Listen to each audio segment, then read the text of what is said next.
1 cup সুজি ও half cup টক দই দিয়ে দারুণ স্বাদের এই রেসিপিটা বাড়িতে বানিয়ে দেখতে পারেন, যা ছোট থেকে বড় যে কেউ খুবই পছন্দ করবে। প্রথমে একটা বড় সাইজের মিক্সিং বোল নিয়েছি, তার মধ্যে দিয়ে দিচ্ছি মেজারিং কাপের 1 কাপ সুজি। এখানে 200 গ্রাম সুজি আছে।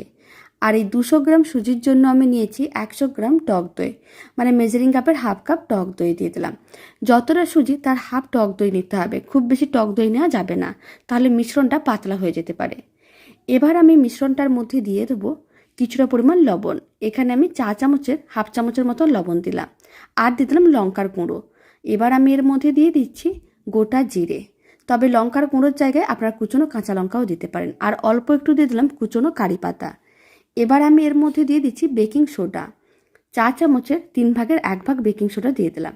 এবার সমস্ত উপকরণগুলোকে খুব ভালো করে একসঙ্গে মিশিয়ে নিতে হবে। আর মিশ্রণটা এইভাবে একটু শুকনো করে রেডি করতে হবে, কোনো রকম জল দেওয়া যাবে না। খুব ভালো করে মিশিয়ে নিতে হবে। খুব ভালো করে সমস্ত উপকরণগুলো মিশিয়ে নিয়েছিলাম। এখন আমি দিয়ে দিচ্ছি 4 চামচের 3 চামচ কর্নফ্লাওয়ার। কর্নফ্লাওয়ার দেওয়ার কারণে ওপরটা বেশ মুচমুচে হবে আর খেতেও ভালো লাগবে। এবার কর্নফ্লাওয়ারটাও খুব ভালো করে মিশিয়ে নিতে হবে। কর্নফ্লাওয়ার যখন খুব ভালো করে মেশানো হয়ে যাবে, মিশ্রণটাকে 5 মিনিট রেখে দিতে হবে। এতে সুজিগুলো এক্সট্রা যে জলজলে ভাব আছে সেটা শোক করে নেবে, আর মিশ্রণটা আর একটু টাইট হয়ে যাবে। এতে বানাতেও সুবিধা হবে আর খেতেও ভালো লাগবে। এখন 5 মিনিট এইভাবে রেখে দিচ্ছি। 5 মিনিট পরে দেখাচ্ছি। এখন হাতে অল্প একটু তেল ব্রাশ করে নিতে হবে। তেল ব্রাশ করে নেওয়ার পরে কিছুটা করে মিশ্রণ নিয়ে নিতে হবে। প্রথমে মিশ্রণটা নেওয়ার পরে এইভাবে একটু গোল বলের মতন করে বানিয়ে নিতে হবে। তারপরে একটু প্রেস করে চ্যাপটা করে নিতে হবে। আর চ্যাপটা করে নেওয়ার পরে মাঝখানে এরকম একটা ছিদ্র করে নিতে হবে। এইভাবে একবার বড়ার রেসিপিটা বাড়িতে বানিয়ে দেখতে পারেন, খেতে একেবারে দোকানের মতনই হবে। আর চাল ডাল ভেজানোর ঝামেলাও থাকবে না। সমস্ত মিশ্রণটা দিয়ে একইভাবে রেডি করে নিয়েছিলাম বড়াগুলো।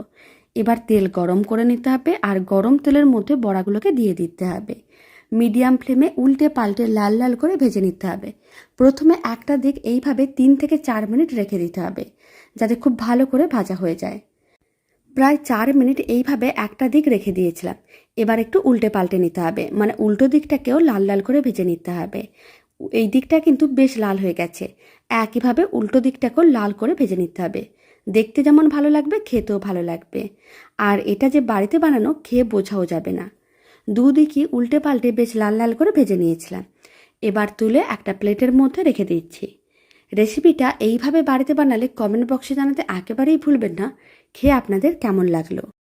সমস্তগুলো ভেজে নিয়েছিলাম। এবার একটা প্লেটের মধ্যে সার্ভ করে নিয়েছি। আপনারা দেখুন, ওপরটা বেশ মুচমুচে আর ভেতরটা তেমনই সফট হয়, খেতেও বেশ ভালো হয়। রেসিপিটা ভালো লেগে থাকলে আপনারা যদি ফেসবুক থেকে রেসিপিটা দেখছেন, পেজটিকে ফলো করে নেওয়ার অনুরোধ রইল। আর ইউটিউব থেকে দেখলে চ্যানেলটি সাবস্ক্রাইব করে নেওয়ার অনুরোধ রইল। হঠাৎ করে মুখরোচক কিছু রেসিপি বানাতে মন চাইলে 3 পিস পাউরুটি দিয়ে পুরো পরিবারের জন্য বানিয়ে ফেলুন দারুণ স্বাদের এই মুখরোচক রেসিপি। বানানো যেমন সহজ, খুবই কম উপকরণ দিয়ে বানানো যায়। প্রথমেই আমি 3 পিস পাউরুটি নিয়েছি। এখানে আমি বড় সাইজের যে পাউরুটিগুলো হয় সেখান থেকে 3 পিস নিয়েছিলাম। এবার পাউরুটিগুলোকে হাফ করে কেটে নিতে হবে। আমি একটা কাঁচি নিয়েছি, কাঁচির সাহায্যে এইভাবে পাউরুটিগুলোকে ত্রিকোণা হাফ করে কেটে নিয়েছি। আপনারা চাইলে চৌকো করেও কেটে নিতে পারেন। সমস্ত পাউরুটিগুলোকে কেটে এক সাইডে রেখে দিলাম। এবার একটা মিক্সিং বোল নিয়েছি, তার মধ্যে দিয়ে দিচ্ছি কিছুটা পরিমাণ বেসন। এখানে প্রায় 150 গ্রামের মতন বেসন নিয়েছি। স্বাদ অনুযায়ী লবণ দিয়ে দিলাম, 4 চামচের 3 ভাগের 1 ভাগ।